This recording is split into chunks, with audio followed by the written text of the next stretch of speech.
Imagine waking up one morning to find that your bank has collapsed, your savings are gone, and the global economy is in free fall. This was the reality for millions in 2008.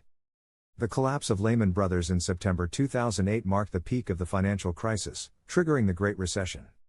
Lehman Brothers' downfall was fueled by toxic assets in the form of subprime mortgages, a ticking time bomb that finally exploded. The TED spread, an indicator of credit risk, spiked dramatically, signaling the growing fear and instability in the financial markets.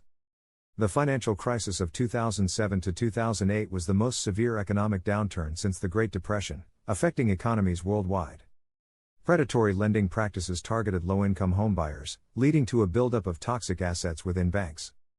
Mortgage-backed securities tied to American real estate collapsed in value, causing a ripple effect across global financial institutions. The U.S. government had previously passed legislation that loosened financing to promote affordable housing, setting the stage for the crisis. In 1999, parts of the Glass-Steagall Act were repealed, allowing financial institutions to mix low-risk operations with high-risk ones. The rapid development of financial products targeting low-income homebuyers went largely unregulated, catching the government by surprise. Governments worldwide deployed massive bailouts and fiscal policies to prevent a total collapse of the financial system. In the U.S., the $800 billion Emergency Economic Stabilization Act of 2008 failed to stop the economic freefall. The American Recovery and Reinvestment Act of 2009, however, helped stabilize the economy with substantial payroll tax credits. The crisis led to significant increases in unemployment, suicide rates, and a decrease in institutional trust and fertility rates. The Dodd-Frank Wall Street Reform and Consumer Protection Act was enacted in 2010 to promote financial stability in the U.S. The Basel III capital and liquidity standards were adopted globally to strengthen financial institutions. The crisis also sparked the European debt crisis, beginning with Greece's deficit in late 2009. The 2008 to 2011 Icelandic financial crisis saw the collapse of all three major banks in Iceland, the largest economic collapse relative to its economy. U.S. home mortgage debt relative to GDP increased dramatically, fueling unsustainable consumption.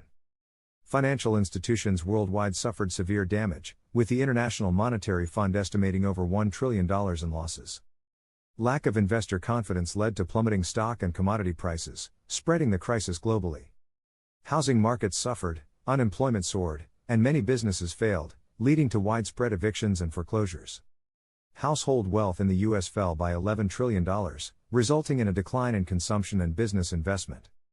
The U.S. unemployment rate peaked at 11% in October 2009, the highest since 1983.